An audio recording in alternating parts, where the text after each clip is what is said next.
क्या आपने कभी अपनी गहरी भावनाओं को व्यक्त करने के लिए सही शब्द ढूंढने में संघर्ष किया है? दर्द, कृतज्ञता या आशा? भजनों की पुस्तक बिल्कुल यही करती है। यह कविता और प्रार्थना का एक शानदार संग्रह है जो सदियों से भगवान के लोगों की पुकार और प्रशंसा को दर्शाता है। लेकिन केवल कविता से अधिक, भजन ऐसे वादे करते हैं जिन्होंने पीढ़ियों के विश्वास को आकार दिया है, जो मसीहा के आने और भगवान के राज्य की स्थापना की ओर इशारा करते हैं। लेकिन क्या उनकी संरचना में कोई छिपा उद्देश्य है? इन ग्रंथों की व्यवस्था कैसे की गई और वे वास्तव में हमें क्या सिखाना चाहते हैं? इस वीडियो में आप एक आध्यात्मिक मानचित्र को उजागर करेंगे जो पीढ़ियों से परे है, विश्वासियों को उनकी आस्था की यात्रा में मार्गदर्शन करता है। प्रत्येक अध्याय एक पवित्र स्थान है जहां हम ईश्वर से जुड़ सकते हैं और बाइबल की कथा को एक नई रोशनी में देख सकते हैं। इसलिए अंत तक बने रहें, क्योंकि प्रत्येक विवरण आपके ईश्वर से जुड़ने के तरीके को बदल सकता है। भजन बाइबल में कविताओं का सबसे बड़ा संग्रह है और वे सिर्फ सुंदर शब्दों से कहीं अधिक हैं। वे ईश्वर के समक्ष मानव आत्मा की हार्दिक अभिव्यक्ति हैं। प्रत्येक भजन इज़राइल की यात्रा के विभिन्न क्षणों को दर्शाता है। आनंद, दुख, निर्वासन, मुक्ति और परमेश्वर के राज्य में आशा। इसमें कोई आश्चर्य की बात नहीं है कि यह पुस्तक पवित्र शास्त्र का हृदय बन गई है, जो सदियों से प्रार्थना और पूजा के लिए एक मार्गदर्शक के रूप में काम कर रही है। संकट या कृतज्ञता के क्षण में किसने भजनों में बिल्कुल वही शब्द नहीं पाए जिनकी उन्हें आवश्यकता थी? भजनों की पुस्तक को शुरू से अंत तक पढ़ने के लिए डिजाइन किया गया था। प्रत्येक भजन एक बड़ी कथा में फिट बैठता है जो किसी बड़ी चीज की ओर इशारा करता है, मसीहा की प्रत्याशा और भगवान के वादों की पूर्ति।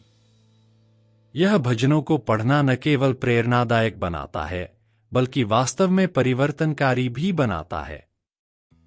जब हम इस दृष्टिकोण से उनसे संपर्क करते हैं तो हमें एहसास होता है कि वे केवल अतीत के रिकॉर्ड नहीं हैं, बल्कि वर्तमान के लिए प्रार्थना और आशा का एक जीवित स्रोत हैं। हम भजनों को एक साहित्यिक मंदिर के रूप में सोच सकते हैं, जहां प्रत्येक अध्याय भगवान के साथ अंतरंग बातचीत का प्रवेश द्वार है।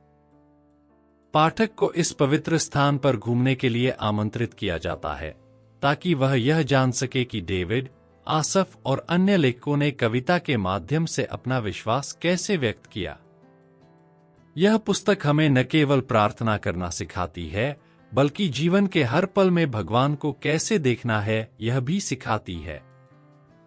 और इस पूरी यात्रा के दौरान हम यह पता लगाएंगे कि विश्वासियों को उनके आध्यात्मिक पथ पर मार्गदर्शन करने के लिए इस संग्रह को सावधानीपूर्वक कैसे संरचित किया गया था।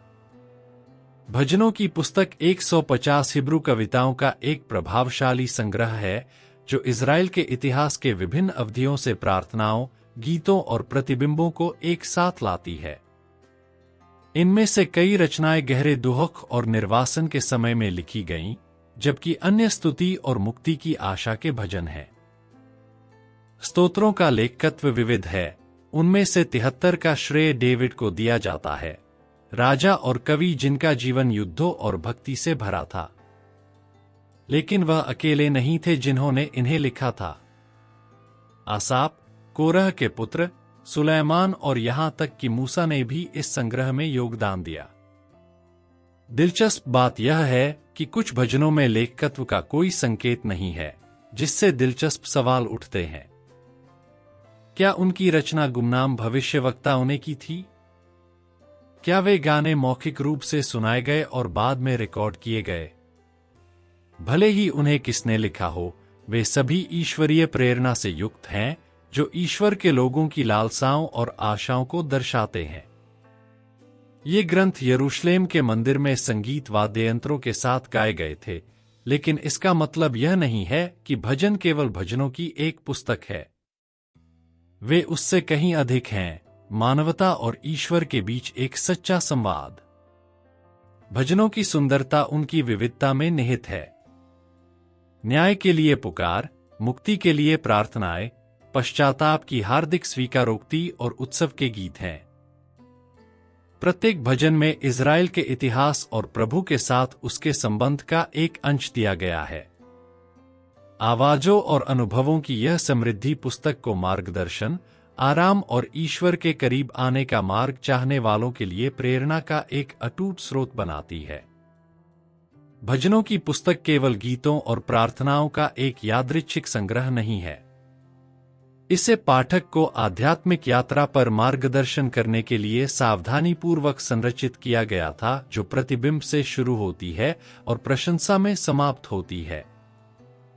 पुस्तक को 5 खंडों में विभाजित किया गया है, जो टोरा की संरचना को प्रतिबिंबित करती है, और इनमें से प्रत्येक खंड भगवान को समर्पित आशीर्वाद के साथ समाप्त होता है।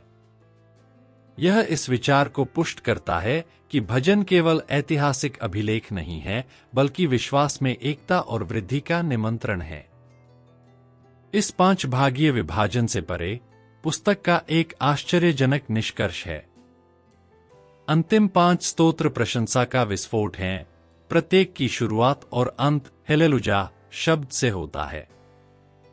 यह विवरण कोई संयोग नहीं है। विचार यह है कि पूरी किताब में फैली चुनौतियों, विलापों और आशाओं को समझने के बाद पाठक भगवान की संप्रभुता को स्वीकार करके और उनके नाम का महिमा मंडन करके अपनी यात्रा समाप्त करते हैं। अंततः प्रशंसा उस हृदय की स्वाभाविक प्रतिक्रिया है जो ईश्वर पर भरोसा रखता है।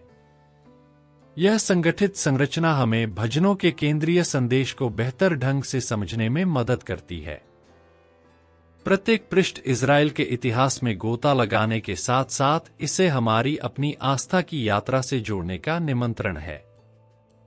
जब शुरू से अंत तक पढ़ा जाता है तो हमें एहसास होता है कि भजन केवल प्राचीन प्रार्थनाएं नहीं हैं, बल्कि उन लोगों के लिए एक कालातीत मार्गदर्शक हैं जो युग या परिस्थितियों की परवाह किए बिना ईश्वर के साथ अपने जुड़ाव को मजबूत करना चाहते हैं। भजनों की पुस्तक 2 रणनीतिक रूप से रखे गए ग्रंथों से शुरू होती है, जो एक प्रस्तावना के रूप में काम करती है, जो इसके केंद्रीय विषयों के लिए मंच तैयार करती है। अधिकांश भजनों के विपरीत, जो प्रार्थना और गीत हैं, ये पहले 2 मानवता और भगवान के बीच संबंधों और मुक्ति के उनके वादे पर प्रतिबिंब के आह्वान के रूप में कार्य करते हैं। साथ में ये 2 भजन पुस्तक का सही परिचय बनाते हैं। भजन एक हमें धार्मिकता के मार्ग और उसके पुरस्कारों के बारे में सिखाता है, जबकि भजन 2 सर्वोच्च राजा मसीहा की आशा को प्रकट करता है, जो पूरी पृथ्वी पर शासन करेगा। पहले छंदों से भजन पाठक को ईश्वर पर भरोसा करने, उसकी इच्छा जानने और उसके वादों की पूर्ति के लिए विश्वास के साथ प्रतीक्षा करने के लिए आमंत्रित करते हैं। अपने पूरे 150 अध्यायों में भजन की पुस्तक एक यात्रा का पता लगाती है, जो भगवान के लोगों के अनुभव को प्रतिबिंबित करती है। प्रार्थना, निर्वासन और मुक्ति का मार्ग। यह ईश्वर के प्रति आज्ञाकारिता और उसके राजा पर विश्वास के महत्व को स्थापित करने से शुरू होता है, इज़राइल के सामने आने वाली चुनौतियों और संकटों से गुजरता है, और अंततः वादा किए गए बहाली के लिए अत्यधिक प्रशंसा में समाप्त होता है। भजन प्रोत्साहन का स्रोत बने हुए हैं, जो हमें सिखाते हैं कि कैसे प्रार्थना करें, भरोसा करें और प्रभु पर प्रतीक्षा करें। उनके संदेश कालातीत हैं, जो सीधे उन सभी के दिलों से बात करते हैं जो ईश्वर के साथ गहरा रिश्ता चाहते हैं। प्राचीन काल से लेकर आज तक भजन अपने लोगों के प्रति ईश्वर के प्रेम और विश्वासयोग्यता का जीवंत प्रमाण बने हुए हैं। इस परिचय के अलावा भजनों की पुस्तक को 5 खंडों में विभाजित किया गया है। प्रत्येक में एक केंद्रीय विषय है जो इसकी रचना को आकार देता है। यह संरचना टोरा की 5 पुस्तकों को प्रतिबिंबित करती है, जो सुझाव देती है कि भजन मूसा के कानून की प्रतिक्रिया के रूप में कार्य करते हैं, दिव्य निर्देश के उत्तर में पूजा, प्रार्थना और विश्वास की अभिव्यक्ति की पेशकश करते हैं। पुस्तक 1, भजन 3 से 41। इस पहले संग्रह में डेविड के भजनों का बोलबाला है, जो उनके कष्ट, उत्पीड़न और ईश्वर में विश्वास के अनुभवों को दर्शाते हैं। इनमें से कई प्रार्थनाएं संकट और मुक्ति के लिए याचना व्यक्त करती हैं, लेकिन हमेशा आशा के स्वर के साथ। यहाँ का केंद्रीय विषय अपने अभिषिक्त व्यक्ति और उस पर भरोसा करने वालों के प्रति भगवान की वफादारी है। प्रतिकूल परिस्थितियों में भी डेविड स्वीकार करता है कि प्रभु उसका आश्रय है और ईश्वरीय न्याय की जीत होगी। पुस्तक 2, भजन 42 से 72। इस खंड में हमें कोरह और आसाफ के पुत्रों के साथ साथ दाऊद और सुलैमान के अन्य भजन भी मिलते हैं। इस्राएल राष्ट्र और ईश्वर के साथ उसके संबंध को शामिल करने के लिए फोकस का विस्तार किया गया है। इस पुस्तक के कई भजन आध्यात्मिक लालसा, ईश्वर की उपस्थिति की गहरी प्यास और पुनर्स्थापन की इच्छा व्यक्त करते हैं। भजन 72, जो इस खंड का समापन करता है, एक धर्मी राजा के लिए प्रार्थना है जो न्याय के साथ शासन करेगा और लोगों में शांति लाएगा, आने वाले मसीहा का एक अचूक संदर्भ। पुस्तक 3, भजन 73 से 89। यह पुस्तक निर्वासन के दर्द और ईश्वर के वादों को समझने के संघर्ष पर प्रकाश डालती है। यह यरूशलेम के विनाश और डेविडिक वंश की स्पष्ट विफलता के बाद इज़राइल के राष्ट्रीय संकट को दर्शाता है। भजन 89 विशेष रूप से दाऊद के साथ परमेश्वर की वाचा पर प्रकाश डालता है और एक गहरा प्रश्न उठाता है, राज्य की बर्बादी के सामने ये वादे कैसे पूरे हो सकते हैं। यह पुस्तक विलाप, गहन आत्ममंथन और ईश्वर द्वारा एक बार फिर निष्ठापूर्वक कार्य करने की लालसा से चिह्नित है। पुस्तक 4, स्तोत्र 90 से 106 तक। पिछली पुस्तक के संकट के जवाब में यह खंड घोषणा करता है कि ईश्वर सच्चा राजा है जो सभी परिस्थितियों पर शासन करता है। भजन 90, जिसका श्रेय मूसा को दिया जाता है, इस पुस्तक की शुरुआत ईश्वर की शाश्वत प्रकृति और मानवता की कमजोरी पर प्रतिबिंब के साथ करता है। इस पूरे खंड में ईश्वर के लोगों के सामने आने वाली चुनौतियों की परवाह किए बिना ईश्वर के संप्रभु शासन पर भरोसा करने पर जोर दिया गया है। उदाहरण के लिए भजन 103 ईश्वर की दया और विश्वासयोग्यता के प्रति कृतज्ञता का एक सुंदर भजन है। पुस्तक 5, भजन 107 से 150 तक। स्तोत्र की अंतिम पुस्तक ईश्वर की मुक्ति में आशा की एक नई भावना लाती है। इसमें आरोहण के स्तोत्र भजन 120 से 134 का समूह शामिल है, जो यरूशलेम की यात्रा के दौरान इस्राएलियों द्वारा गाया गया था। साथ ही ऐसे भजन जो परमेश्वर के वचन का गुणगान करते हैं, जैसे कि व्यापक भजन 119। यह पुस्तक स्तुति के एक भव्य अनुक्रम भजन 140 से 150 में समाप्त होती है, जो प्रभु की संप्रभुता का जश्न मनाती है और इस बात की पुष्टि करती है कि वह अपने वादों को पूरा करेगा। यह अंतिम खंड ईश्वर की निष्ठा और पूजा में उनके लोगों की खुशी की विजय दृष्टि के साथ पुस्तक को समाप्त करता है। अपने पूरे 150 अध्यायों में भजन की पुस्तक एक यात्रा का पता लगाती है जो भगवान के लोगों के अनुभव को प्रतिबिंबित करती है, प्रार्थना, निर्वासन और मुक्ति का मार्ग। यह ईश्वर के प्रति आज्ञाकारिता और उसके राजा पर विश्वास के महत्व को स्थापित करने से शुरू होता है, इज़राइल के सामने आने वाली चुनौतियों और संकटों से गुजरता है और अंततः वादा किए गए बहाली के लिए अत्यधिक प्रशंसा में समाप्त होता है। लेकिन भजन केवल ऐतिहासिक अभिलेखों या धार्मिक काव्य से कहीं अधिक हैं। वे प्रोत्साहन का स्रोत बने हुए हैं, हमें सिखाते हैं कि कैसे प्रार्थना करें, कैसे भरोसा करें और प्रभु पर कैसे प्रतीक्षा करें। उनके संदेश कालातीत हैं, जो सीधे उन सभी के दिलों से बात करते हैं जो ईश्वर के साथ गहरा रिश्ता चाहते हैं।